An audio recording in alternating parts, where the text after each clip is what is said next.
You know, there's certain things out there that if you agree with them, they're not a conspiracy theory, but if you disagree with them, they say you're talking about a conspiracy theory. An obvious example of that is The Great Reset. It's actually a book by Klaus Schwab. If you agree with The Great Reset, then no problems. Here, join the team. We're going to talk about how to implement it. If you disagree with The Great Reset, then you're some fringe conspiracy theorist. It's funny how that works out.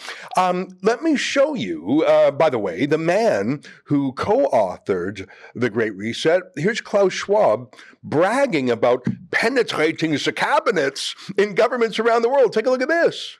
This notion to integrate young leaders is part of the World Economic Forum since many years. When I mention now names like Mrs. Merkel, even Vladimir Putin and so on, they all have been young global leaders of the World Economic Forum. Mm-hmm. But what we are very proud of now, the young generation, like Prime Minister Trudeau, President of Argentina and so on, that we penetrate the cabinets. So yesterday I was at a reception for Prime Minister Trudeau, and I know that half of this cabinet, or even more, half of this cabinet are actually young global leaders of the World Economic Forum. And that's true in Argentina too. Wow. Yeah. Well, who is this madman, Klaus Schwab? Some might say, oh, he's just boasting. He's just bragging. He's talking himself up. He doesn't really penetrate the cabinets. Well, actually, Fraulein Chrystia Freeland, whose grandfather we now know was a Nazi who came to Canada after the war, Fraulein Freeland is actually on the board of trustees of the World Economic Forum. So maybe Klaus Schwab isn't just talking through his hat. And Leslyn Lewis, a Conservative MP, one of our favorites, filed an order paper question with the government asking a simple question. Hey, how much money has Canada, or rather taxpayers of Canada, forced to by Justin Trudeau, how much money has Canada given to the World Economic Forum that Chrystia Freeland just happens to sit on as a director? I don't know how that's even legally or ethically possible, by the way. How could a cabinet minister stay on as a director of a private company? I don't even know how this is allowed. But the answer is $22 million. Joining us now to talk about this revelation is our friend Marc Morano, the boss of ClimateDepot.com. Marc, the World Economic Forum has got a lot of notoriety in recent years, and the left, especially in Canada, the CBC, has tried to say, oh, they're just good guys who talk policy, and there's nothing to be scared of. There's no secrets there. I don't think that's quite true, is it? I think they're more than a talk shop. They actually are sort of a laboratory for bad ideas that are then piped right into both governments and corporate America, like through massive investors like BlackRock. What do you think? Yeah, I mean, the genius, if you will, of the World Economic Forum started in 1971 by Klaus Schwab. Is very simple. He, first of all, came up with stakeholder capitalism, which means you evaluate a company not on whether its profit margin is good, return to investments, any product it produces, but on how basically it adheres to the woke progressive standards on critical race, climate, energy, and transgender.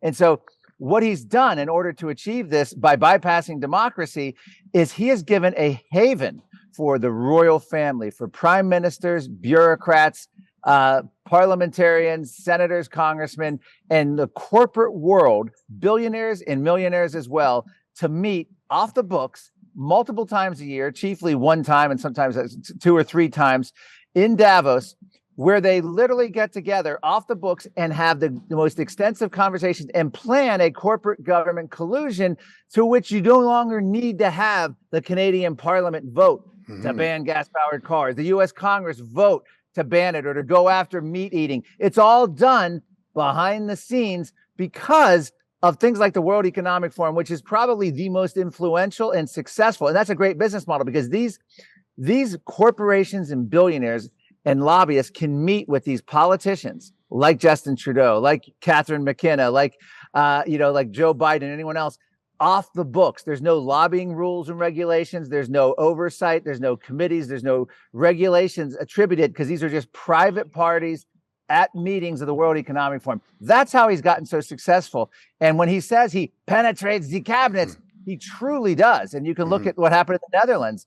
Prime Minister Marc Rutte is a disciple of their young leadership program, and he is literally implementing the great food reset in the Netherlands as he tries to shut down agriculture in that country. He penetrates the cabinets for a few reasons. One is he just has this God complex, and he wants to run the world without the bother of seeking election anywhere. But he also penetrates the cabinets for the benefit of his members who pay hundreds of thousands, sometimes millions of dollars to be on the inside. And here's what I mean by that. And I saw this when I was over there, when our little rebel team was there. We saw the masters of the universe, the VVIPs, the very, very important people, just wandering around, like literally without bodyguards. We bumped into John Kerry, Tony Blair, Brian Kemp, the governor of Georgia, Albert Bourla of Pfizer. You just bump into these masters of the universe. It's like a kid in a candy shop. If you're a news watcher, and by the way, most of these people you wouldn't even recognize because they're sort of the power behind the throne. I would recognize Larry Fink, the boss of BlackRock, but I don't think most people would, because he's not an elected person. He's just a master of the universe with trillions of dollars. Here's my point. Larry Fink has a God complex. He wants to craft the world in his image, but he loves the fact that he can meet in secret with politicians and not have to disclose that. Oh, we were just all at the World Economic Forum together. We were at a party, And so the lobbying that goes on, the deals, it's secret because what happens in Davos stays in Davos. It is an underminer of our democracy. No wonder Chrystia Freeland loves it. Yes, imagine if BlackRock or Vanguard wanted to meet with a Joe Biden, with U.S. senators, with congressmen. They would have to go to Capitol Hill, fill out all kinds of forms. The congressman would be subject. They wouldn't even be able to take, in many cases, when you meet on Capitol Hill and having worked in the U.S. Senate, you can't even take food from a lobbyist. You have to get food that's publicly available. Basically, food you wouldn't want to eat is the only thing legal to eat in those circumstances. So imagine, again, the genius of the World Economic Forum is to bypass all of that, bring everyone together, to have that.